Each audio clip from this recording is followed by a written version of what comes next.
खुशामदीद, आदाब, good morning, अस्सलाम वालेकुम। आप सबको हमारी तरफ से और प्रोग्राम आपने देखना शुरू कर दिया है जी। सलाम जेके गुलिस्तान न्यूज़ का मॉर्निंग शो और आज का मॉर्निंग शो लेकर आपका मेज़बान इशफा गौहर हाजिर खिदमत है। सभी नाज़रीन, आज के अहम तरीन मौज़ूआत में जहां बात जम्मू कश्मीर से हम शुरुआत करेंगे और कल जो सबसे पहले खबर बताई थी उस खबर का असर आपको बताएंगे कि सरकार ने किस तरीके से उस पर रद्दअमल किया है। उसके बाद आपको बताएंगे कि कुछ लोगों की गिरफ्तारियां हुई हैं, किन लोगों की गिरफ्तारियां हुई है, कहां पर वो गिरफ्तारियां हुई है, क्या वो मामला है, उस पर गुफ्तगू करने की कोशिश करेंगे। सरकार के 2-3 बड़े फैसले हुए हैं, डेवलपमेंट को लेकर है, ऑनरेबल हाई कोर्ट का एक डिसीजन आया, उस पर गुफ्तगू करने की कोशिश करेंगे और दिल्ली लिए चलेंगे जहां पर कल NSAs का एक इजलास मुनक्किद हुआ था और उस इजलास के दौरान कुछ बातें हुई हैं, कुछ करार हुए हैं। उन करारों का कितना असर अफगानिस्तान पर देखने को मिलेगा और फिर पाकिस्तान के अंदर अफगान को लेकर क्या कुछ चल रहा है और मौजूदा सूरत हाल किस तरीके की है, सब कुछ आपके सामने रखने की कोशिश करेंगे एक एक करके, इस उम्मीद के साथ कि आप गुलिस्तान न्यूज़ के साथ लगातार बने रहेंगे इस मॉर्निंग शो में सुबह 10 बजे तक। और 9:40 पर हस्बे वादा आपके सामने आएंगे दोबारा ब्रेक के बाद। जब आएंगे तो फिर बात होगी आपकी, यानी आप हमारे साथ बात करेंगे, अपने इलाके के मामलात मसाइल जो है वो हुकूमत तक पहुंचाने की कोशिश और सही करेंगे। तो फिलहाल करते हैं जी शुरुआत, जरा माजी की याद को ताज़ा करते हैं और देखते हैं कि हिस्ट्री ऑफ द डे में आज क्या कुछ है। और हिस्ट्री ऑफ द डे लेकर दिल्ली स्टूडियो में मौजूद है मेरे साथ आसिफ रशीद। बहुत शुक्रिया आसिफ। खुशामदीद, बहुत बहुत शुक्रिया आप सभी का हमारे साथ ज्वाइन करने के लिए। प्रोग्राम आप सलाम जेके देख रहे हैं दिल्ली के स्टूडियो से बराह रास्त और अब आगाज करते हैं और सबसे पहले बात करेंगे आज के दिन के हवाले से, यानी हिस्ट्री ऑफ द डे में खास क्या है। और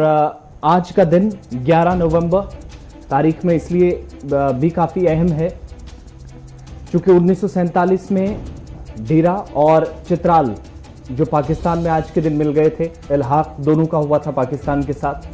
1675 में गुरु गोबिंद सिंह को सिखों का गुरु मुकर्रर किया गया, आज ही का दिन था। 1811 में आज ही के दिन कार्थिना कोलंबिया ने खुद को स्पेन से आजाद होने का ऐलान किया, 11 नवंबर 1811 को।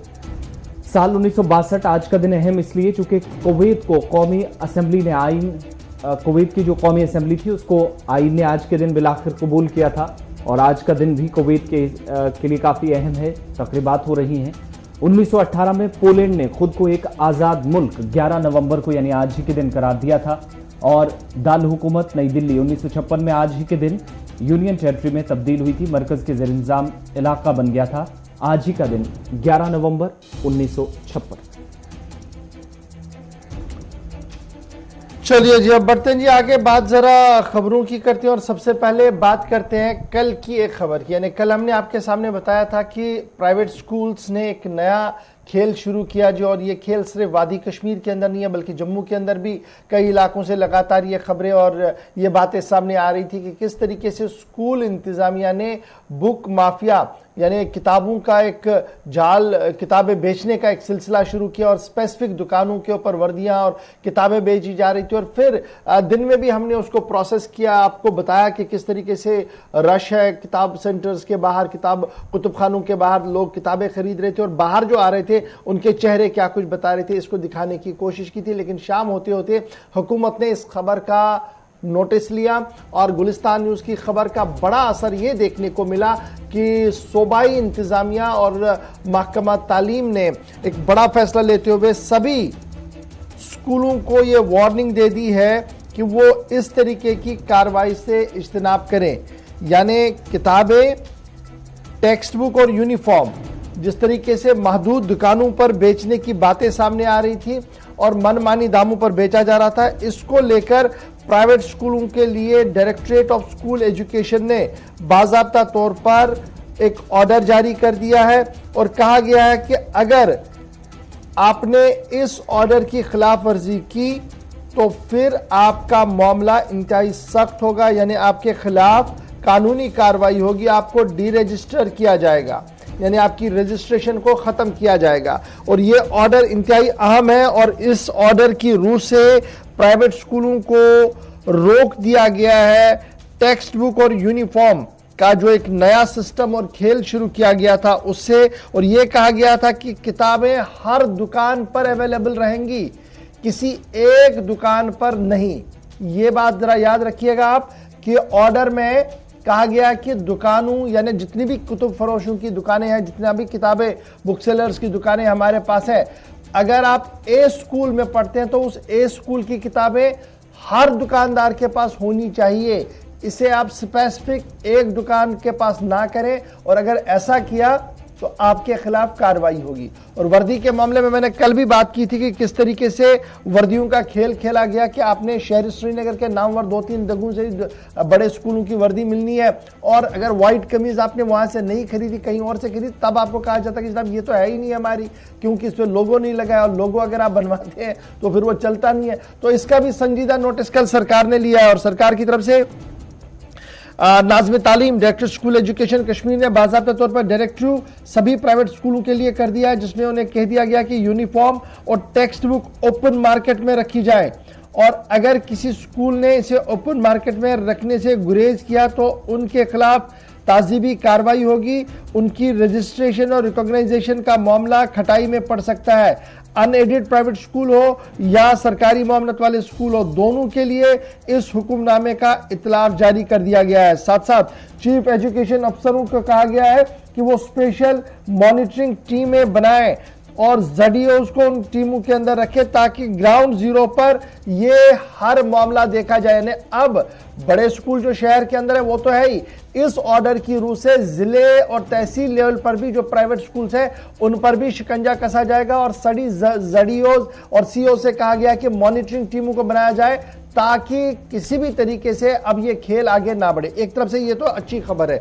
लेकिन अभी भी इस खबर का एक पार्ट जो है जिसको लेकर सरकार ने आगे आना होगा, और वो पार्ट है किताबों की रिब्रांडिंग या किताबों की जो कीमतें हैं, मनमानी कीमतें जो लगाई जाती हैं, उसको लेकर। जो किताब आपको दिल्ली में 10 या 15 रुपए में मिलती है, वो किताब आप कश्मीर आते आते 80 से 85 रुपए कैसे मिलती है, ये एक बड़ा सवाल है। और ये जो प्रिंटिंग और पब्लिशर्स का एक माफिया है, इस पर भी लगाम लगाने की ज़रूरत है, क्योंकि ये भी एक बहुत बड़ी परेशानी इस वक्त वालिदैन के लिए है, तलबा के लिए है, जो रिसर्चर्स है उनके लिए है, क्योंकि बड़े महंगे दामों पर किताबें यहाँ पर मिल रही है, और यहाँ पर बाज़ाब्ता तौर पर महकमा हमारे पास है जो इस पर निगरानी कर सकता है, लेकिन न जाने क्यों उनकी खामोशी है। फिलहाल एक खबर का असर आपके सामने है, जो कल हमने शुरुआत में बताई थी, उसका असर आपके सामने देख दिया कि रात देर गए सरकार की तरफ से हुक्मनामा जारी कर दिया गया, और सभी स्कूलों के लिए यह कह दिया गया कि न तो वो किताब 2 साल के लिए बदलेंगे, और ना ही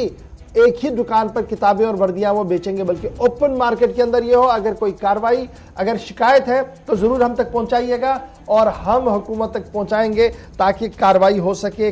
सिस्टम काम कर सके। ये तो जनाब थी खबर का असर। अब बढ़ते हैं आगे। अब आपको आसिफ बताएंगे कि डोडा में कार्रवाई हुई है, और वो कार्रवाई नौजवानों के खिलाफ हुई है। खबर है क्या और गिरफ्तारी किन की हुई है, तफसील के साथ आसिफ रशीद। बिल्कुल, जम्मू कश्मीर के अंदर सिक्योरिटी सूरत हाल को मजमूई तौर पर मजीद बेहतर करने के लिए इंतजामिया इस वक्त मुख्तलिफ इलाकों के अंदर, चाहे वो सिविल या पुलिस इंतजामिया हो, वो कार्रवाई कर रही है। और इस सिलसिले में जम्मू में के अंदर जहां पर ड्रोन हमले के सिलसिले में 4 अफराद को हिरासत में लेने की खबर आई है, और चारों मुलजमीन को एनआईए ने, जहां पर डोडा से सिक्योरिटी फोर्सेज ने पहले इन्हें गिरफ्तार किया और उसके बाद एनआईए के हवाले किया, इनसे पूछताछ की गई, लेकिन यह भी क्लियर कर दिया गया है कि इनमें से किसी को भी बाद में, यानी जिस वक्त इनको हिरासत में लिया गया था, मजीद इनको गिरफ्तार नहीं रखा गया है। 4 लोग जिन्हें हिरासत में लिया गया था, इनमें मंजीत कुमार, जीवन लाल और 2 सगे भाई हैं, विपिन कुमार और संजय कुमार, जिनको बताया जाता है कि 27 तारीख को जम्मू में डिफेंस एयरबेस के आसपास जो ड्रोन की मुश्तबह नकलो हरकत देखी गई थी और हमले की खबर आई थी, उसके साथ इनके लिंक्स हो सकते हैं, या जिन लोगों की तरफ से अंजाम दिया गया, इस तरह की इतलात मौसूल हुई थी और ये चीजें नोटिस में आई थी एनआईए के, जिसके बाद गिरफ्तारी लोगों की फोर्सेज ने धड़ा विलेज के अंदर, जहां पर ज्वाइंट सिक्योरिटी ऑपरेशन चल रहा था, इस दौरान इन लोगों को हिरासत में लिया गया था। चारों ने बताया जाता है कि जब इनको गिरफ्तार किया गया, उस वक्त जो इतलात मौसूल हुई, इनके पास कुछ करेंसी थी, कुछ कागजात थे, उनको जलाने की कोशिश हुई, मोबाइल फोन्स अपने जलाने की कोशिश की, कुछ शवाहिद मिटाने की इनकी कोशिश थी। ये पहली खबर थी, लेकिन उसके बाद जो सरकारी जराये से तस्दीक हो पाई है, उसमें यह पता चला है कि गिरफ्तारी किसी की नहीं हुई है, लेकिन उन्हें जो इतलात मिली थी, यानी एनआईए की खुसूसी टीम को, जो इस पूरे केस को अब देख रही है, कि इनमें से 2 मिलिटेंट को जो पाकिस्तान वापस गए, उनकी मदद करने में भी 2 लोग इनमें से मुलव्विस हो सकते हैं। ये खबर सामने आई थी, जिसके बाद इस कार्रवाई को मजीद आगे बढ़ाया गया। इसके अलावा जो मोबाइल फोन मिला था जिसको जलाने की कोशिश हुई थी, उससे एक पाकिस्तान में सिक्योरिटी एजेंसियों के मुताबिक एक मिलिटेंट कमांडर है जिसका कॉन्टैक्ट नंबर इनके कॉन्टैक्ट लिस्ट में पाया गया, मोबाइल नंबर मिला उनके सेल फोन से, जिसके बाद इन लोगों से पूछताछ की गई, क्वेश्चनिंग कुछ घंटों के लिए हुई, लेकिन बाद में इन्हें रिहा कर दिया गया। ये दो तरह की खबरें थी। एक तो ये कि सिक्योरिटी फोर्सेस ने 4 लोगों को गिरफ्तार किया था, वो यही 4 थे, और बाद में एनआईए की इनको सपोर्ट किया गया। इनकी गिरफ्तारी अब नहीं हुई है, लेकिन पूछताछ के बाद जरूर इन्हें हिरासत में लिया गया था। अब जो सरकारी जराये बता रहे हैं कि 4 को हिरासत में लेने के बाद में इन्हें छोड़ दिया गया, लेकिन ज्वाइंट ऑपरेशन के दौरान इन लोगों को गिरफ्तार किया गया था। और इल्जाम ये था कि मंजीत कुमार, जीवन लाल और 2 सगे भाई विपिन कुमार और संजय कुमार, ये जो जिनकी डोडा से गिरफ्तारी हुई थी, इन लोगों को जो जम्मू के अंदर 27 तारीख को 27 जून को जो हमला हुआ था उसके साथ इनके डायरेक्टली लिंक्स थे।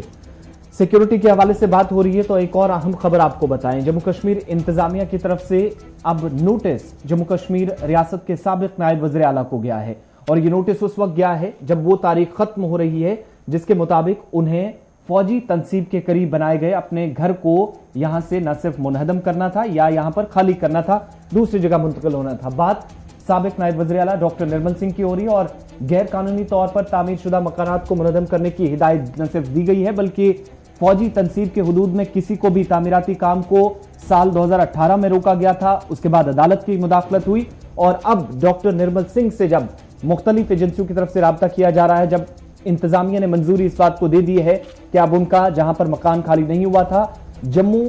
डेवलपमेंट अथॉरिटी का जो नोटिस सुने गया है, उसके बाद डॉक्टर निर्मल सिंह ये कहते नजर आ रहे हैं कि उनके खिलाफ एक मखसूस ग्रुप कार्रवाई की बात कर रहा है, लेकिन उन लोगों के भी मकानात, उन लोगों की भी रिहाइशें होनी, चेक होनी चाहिए, देखी जाना चाहिए, जो कि जम्मू कश्मीर के साबिक वज़ीर आला रहे हों, लेकिन जम्मू के अंदर भी उनकी रिहाइश आज के वक्त में मौजूद है। बराबर जनाब, बात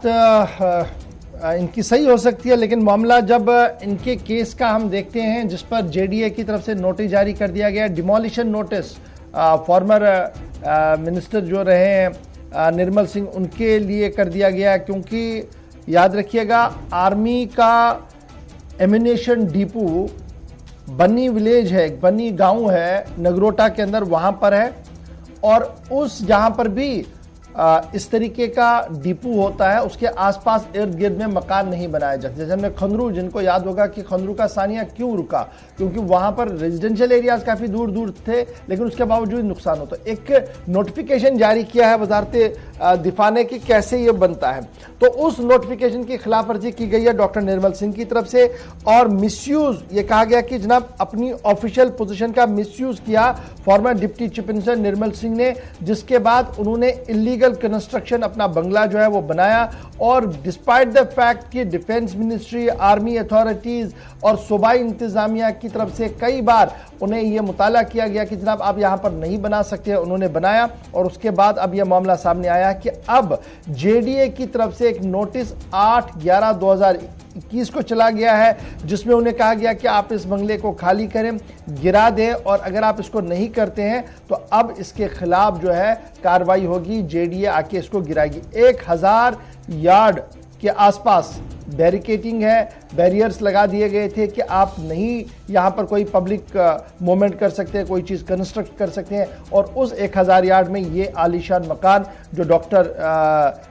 जो इनका है वो जनाब अब टूटने जा रहा है डॉक्टर निर्मल सिंह का। और इस सिलसिले में उनकी बात अपनी जगह, लेकिन आर्मी की तरफ से कहा गया कि आर्मी ने बाज़ाब्ता तौर पर जम्मू कश्मीर इंतजामिया को 3 बार अप्रोच किया, लिखा, जम्मू कश्मीर पुलिस के साथ अप्रोच किया, उनको लिखा कि इस कंस्ट्रक्शन को रोका जाए, क्योंकि ये वायलेशन है वर्क ऑफ डिफेंस एक्ट 1903, यानी 1903 का जो एक्ट है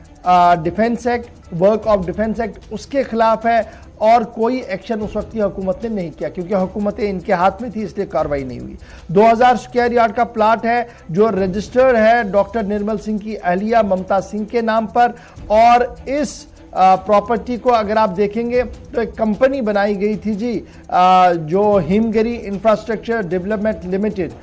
जिसमें ममता सिंह एक शेयर होल्डर के तौर पर है, और हिमगिरी इंफ्रास्ट्रक्चर डेवलपमेंट लिमिटेड के जो दीगर मेंबर्स हैं वो कौन कौन है,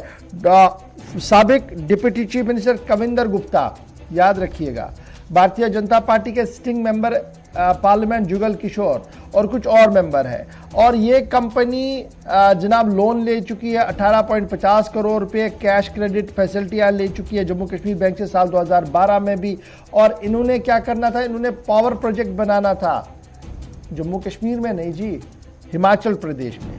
हिमाचल के छम एरिया में इस कंपनी ने एक पावर प्रोजेक्ट बनाना था। ये कंपनी बनाई गई और ये कंपनी ने लोन भी एक्योर किया जनाब बैंक से, जिसके बाद उसे नॉन परफॉर्मिंग एसेट एनपीए दिसंबर 2017 में करार दिया गया। अब इस खबर के कई पहलू अब सामने आ रहे हैं जी। कंपनी भी बनी, कंपनी ने लोन भी लिया जेके बैंक से और फिर साल 2017 में उसे एनपीए करार दिया गया, नॉन परफॉर्मिंग एसेट यानी क्लोज कर दिया गया।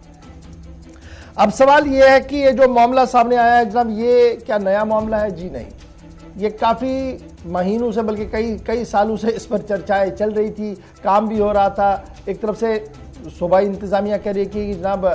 गैर कानूनी काम किसी को करने की इजाज़त नहीं होगी, दूसरी नाक के नीचे सब कुछ चल रहा था। तो क्या पॉलिटिकल इंटरफेरेंस था? कहीं ना कहीं हिज़्ब इख्तिलाफ की तरह से तरह तरह के सवाल पूछे जा रहे हैं। तो फिलहाल बड़ी खबर ये कि डॉक्टर निर्मल सिंह के लिए मुश्किलें बढ़ रही हैं, क्योंकि डॉक्टर निर्मल सिंह के मकान को खाली करने का हुक्मनामा जेडीए की तरफ से जारी कर दिया गया है। बढ़ते हैं जी आगे,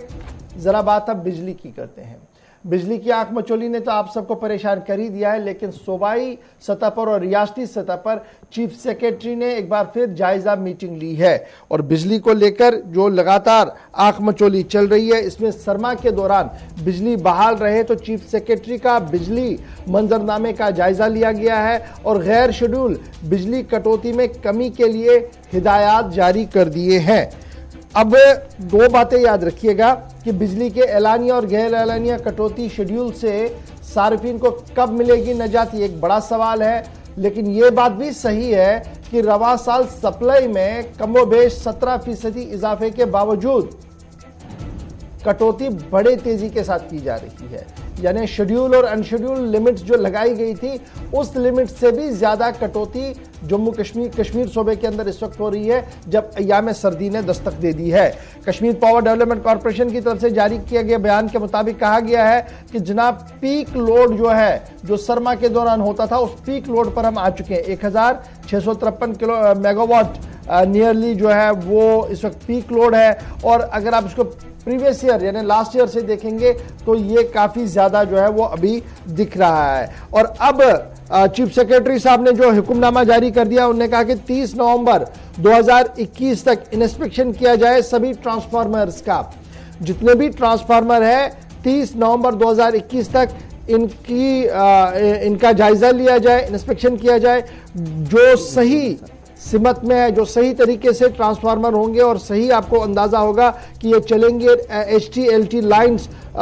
फॉल्टी नहीं रहेंगी, इनको 15 दिन के अंदर अंदर जो है वो ठीक करने की बात जो है वो कही गई है। यानी ट्रांसफार्मर HT-LT लाइंस के लिए हद मुकर्रर कर दी गई है जी 30 नवंबर ट्रांसफार्मरों के लिए, और 15 दिन दे दिए गए HT-LT लाइंस को ठीक करने के लिए, ताकि सरमा के दौरान लाइन गिरे ना कहीं पर। और चीफ सेक्रेटरी ने जहां ये बात कही है, वहीं पर अनशेड्यूल्ड पावर कट के हवाले से मैंने आपको पहले ही कह दिया कि गैर शेड्यूल बिजली कटौती में कमी के अहकाम भी जारी कर दिए गए हैं। और यह भी कहा गया कि डैमेज ट्रांसफार्मर जहां पर टाउन्स के अंदर हो, उन्हें रिप्लेस किया जाएगा जी 8 घंटों के अंदर अंदर। और अगर ज्यादा कोई परेशानी हो तो 24 घंटों के अंदर अंदर वहां पर न्यामुल बदल दिया जाए। अब ये तो सरकारी बात है, लेकिन रवा साल सार्फिन को 17% इजाफी बिजली फराहम करने के दावों के बीच वादी में बदतरीन लोड शेडिंग जारी है, क्योंकि महकमा जो महकमे को सर्कुलर और महकमे को जो सर्दियों के महीनों में बिजली की तलब और खेप में 600 मेगावाट की कमी का सामना है। यानी अभी जो हमें अदाद शुमार मिल रहे हैं वो ये कह रहे हैं कि कम से कम जी 600 मेगावाट बिजली और चाहिए, तब जाकर ये मामला कहीं ना कहीं हल हो सकता है। अब समझ सकते हैं आप 600 मेगावाट इस वक्त मांगी जा रही हैं, जब शायद ये नामुमकिन है। और अब देखना होगा कि आगे होगा क्या। फिलहाल शेड्यूल और अनशेड्यूल दो तरह के कट्स लग रहे हैं। शेड्यूल कट मतलब जो पीडीडी डिपार्टमेंट ने एक डिटेल बता दी है, कितने बजे आएगा मीटर में, कितने नॉन मीटर में आएगा, कहां पर जाएगा, उससे भी ज्यादा लग रहा है। उसकी वजह यह है कि पीक लेवल पर ऑलरेडी आ गया और 600 मेगावाट की जरूरत है। शॉर्टफॉल ऑफ 600 मेगावाट जो है वो इस वक्त जराया से हमारे पास है। लेकिन खबर यह भी है कि कमोबेश जो हम देख रहे हैं कि जनाब 17% इजाफी बिजली जो है वो दी जा रही है, लेकिन उसके बावजूद भी लोड शेडिंग जो है वो चल रही है। तो फिलहाल याद रखिएगा कि अयाम सर्दी है और इन सर्दियों के अयाम में शायद बिजली कटौती से निजात मिले, इस तरीके के बहुत ही कम आसार दिख रहे हैं। चलिए बढ़ते हैं आगे और इंतजामिया के दो अहम फैसले जो मीटिंग्स मुसलसल मुनाकिद हो रही हैं, चाहे वो चीफ सेक्रेटरी हो या लेफ्टिनेंट गवर्नर हो, उनकी सदारत में, और इन मीटिंग्स के नताइज क्या सामने आ रहे हैं। बात इस सेशन के हवाले से भी करते हैं, क्योंकि जम्मू कश्मीर इंतजामिया ने माली साल 2021 और 22 के लिए जो तैयारी की है उसमें अब अगले माली साल तक बजट अखराजात को मुनज़्ज़म करने की अफसरान को हिदायत दे दी गई है। और नई स्कीमें हो या नए प्रोजेक्ट्स हों, तजावीज़ काबिल कबूल नहीं होंगी, ये भी सर्कुलर जारी कर दिया गया। और जो मीटिंग हुई है उसमें तमाम महकमों के अफसरान जहां पर मौजूद थे, और इस मीटिंग का सबसे की खास बात ये थी कि मुख्तलिफ मंसूबे इस वक्त अलग अलग डिपार्टमेंट्स की तरफ से जो चलाए जा रहे हैं, साल 2021 और 22 में बकिया मुद्दत के दौरान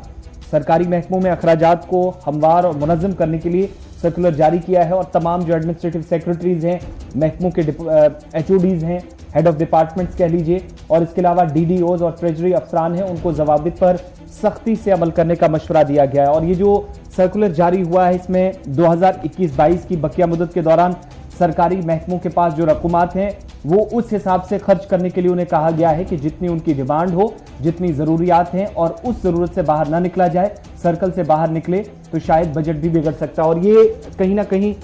इशारा दे दिया गया है तमाम डिपार्टमेंट्स को कि जो माली साल का बजट था उसी के अंदर रहकर इस वक्त तामीराती मंसूबों को पाए तकमील तक पहुंचाया जाए, और अगले साल से कबल तमाम जो तैयारियां की गई हैं, बजट सेशन जो कंप्लीट होना है उससे पहले ठीक ढंग से या मुनज़्ज़म तरीके से उस जो बकिया मदद के लिए आपके पास पैसा है तमाम डिपार्टमेंट्स के पास, उसको खर्च करने की बात इन डिपार्टमेंट से इसमें बड़ा इंपॉर्टेंट ये है जी, हम अक्सर देखते थे कि फरवरी और मार्च में एक्सपेंचर बढ़ता था, और ये फरवरी और मार्च में एक्सपेंचर ना बढ़े बल्कि मौजूदा सिस्टम के तहत काम चले, और जो नीति आयोग और मरकजी वजारत खजाना की गाइडलाइंस है उसके हिसाब से ही मामला आगे बढ़े, उस सिलसिले में काम करने की ज़रूरत है। यही हुक्मनामा जो है वो जारी कर दिया गया है। 15% बजट एलोकेशन लास्ट मंथ में जो आप खर्च कर सकते हो, स्ट्रिक्ट मॉनिटरिंग के लिए जो है वो महकमा खजाना के अफसरों को जो है वो कह दिया गया है। यानी हम अक्सर देखते थे कि फरवरी में अचानक से बहुत सारे काम हाथ में लिए जाते थे और मार्च आते आते उनकी बिलिंग और सब कुछ होता था। इस बार शायद वो देखने को ना मिले, क्योंकि सरकार इस पूरे मामले पर गहराई से देख रही है और सिर्फ उन प्रोजेक्टों को हाथ में लेकर काम को पाए तकमील तक पहुंचाने की कोशिश की जाएगी जिनकी ऑलरेडी बिडिंग, टेंडरिंग और ऑलरेडी वर्क डन जो है वो चल रहा हो। और जो नया मामला होगा वो शायद अब आपको अप्रैल मई के बाद ही देखने को मिलेगा, क्योंकि बजट की तैयारियों में भी रियासती इंतजामिया जुड़ चुकी है। जी आसिफ। और जब इंतजामिया के फैसलों की बात हो रही है तो एक और अहम खबर आपको बताएं कि मौजूदा जो माली बजट है इसके लिए जहां पर कल मीटिंग्स का सिलसिला मुसलसल चल रहा था, कुछ डिपार्टमेंट्स के कामकाज का जायजा लिया जा रहा था, लेकिन महकमों के अखराजात बेहतर तरीके से दिए जाएं। और अहम खबर, हम श्रीनगर भी चलेंगे हिलाल हंजूरी के पास थोड़ी देर में। जो DDOs हैं, ट्रेजरी अफसरान की बात हो रही है कि उन्हें बिलखुसूस उन लोगों को हिदायत दी गई है जो ट्रेजरी से जुड़े हुए हैं, क्योंकि आज के वक्त में जो काम हो रहे हैं उनके लिए पैसा तो जो ऑलरेडी खर्च हो चुका है, लेकिन इनमें अहम बात ये भी है कि जो ट्रेजरी अफसरान से कहा गया है कि गाइडलाइंस जो है उन पर सख्ती से अमल दरामद किया जाए और फंड्स महकमे की जरूरत के मुताबिक निकाले जाएं। इंतजामिया की तरफ से जो एडमिनिस्ट्रेटिव पार्ट पर इस वक्त काम चल रहे हैं उन्हीं को मुकम्मल करने की उन्हें हिदायत दी गई है। दूसरी बड़ी बात यह है कि इस वक्त जिन महकमों की तरफ से अपने काम मुकम्मल करके जितना उन पर एक्सपेंडिचर हुआ है, जो खर्च हुआ है, वो इर्रेगुलर नहीं होना चाहिए। किसी तरह की इंफ्रास्ट्रक्चर में कोई कमी या खामी नहीं पाई जानी चाहिए। सख्त हिदायत इस पर भी चीफ सेक्रेटरी की तरफ से पहले ही दी गई थी, लेकिन अब एडिशनल चीफ सेक्रेटरी अतुल डल्लू की तरफ से या जो कि फाइनेंशियल कमिश्नर भी हैं, उन्होंने फाइनेंस डिपार्टमेंट की तरफ से भी इस सिलसिले में ऑर्डर जारी कर दिया गया है। तमाम डिपार्टमेंट्स को जो सेक्रेटरीज हैं, पहले हमने आपको बताया कि HODs को भी, DDOs हैं और ट्रेजरी ऑफिसर्स हैं, उनको स्ट्रिक्टली इसमें एडवाइज किया गया है।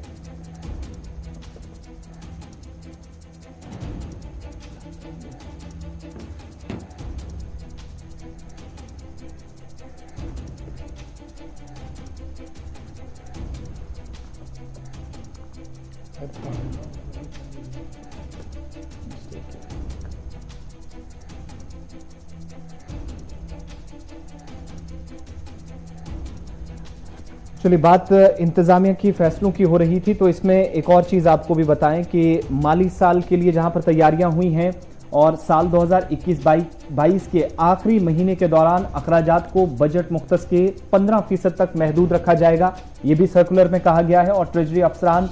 GFR 2017 के तमाम जो मतलूबा दफात हैं और महकमा खजाना की तरफ से वक्तन फक्तन जो जारी करदा हिदायत हैं, इन पर अमल करते हुए अपनी सतह पर अखराजात पर सख्ती बरतें, निगरानी करें, इनको मुनज़्ज़म करें। ये सख्त हिदायत हैं और इस सिलसिले में किसी किस्म की कोताही में के नतीजे में मुतलका अफसरान या मुलाजमीन के खिलाफ मुनासिब कार्रवाई भी की जा सकती है। ये साफ कर दिया गया है कंसर्न अथॉरिटीज की तरफ से। सर्कुलर में तमाम जो एडमिनिस्ट्रेटिव सेक्रेटरीज हैं उनको हिदायत दी गई कि वो मौसर तरीके से इसकी निगरानी करें, मयारी इकदाम के नफाज के लिए जरूरी इकदाम उठाएं। जरूरत से ज्यादा काम जो है इस वक्त वो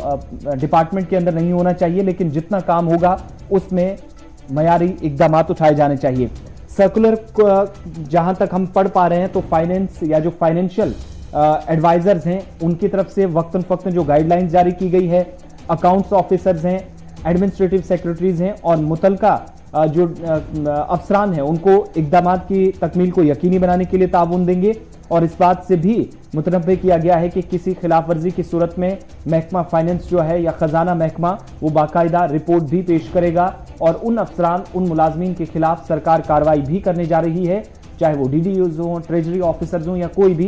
किसी भी सतह पर लापरवाही अगर बरती जाती है फंड्स की वागुजारी में। फंड्स महकमे की जरूरत के मुताबिक खर्च होंगे। ये फिलहाल एक तरह से मार्च 2022 तक, उससे पहले एक अहम फैसला भी हो सकता है, अहम हिदायत हो सकती हैं, क्योंकि अखराजात को हमवार करने के मुतालिक जहां तक बात है तो सख्त हिदायत तमाम डिपार्टमेंट्स को अब एक बार फिर कंसर्न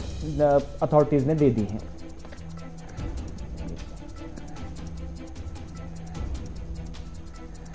चलिए श्रीनगर चलते हैं। कश्मीर ब्यूरो चीफ हिलाल हंजूरी हमारे साथ हैं। बहुत शुक्रिया हिलाल ज्वाइन करने के लिए। इंतजामिया की बहुत इंपॉर्टेंट मीटिंग हम कहेंगे इस एतबार से क्योंकि अभी 5 महीने का जो फिस्कल ईयर चल रहा है उसमें है, लेकिन ये सख्त हिदायत मिलने का क्या मतलब ये साफ निकाला जाए कि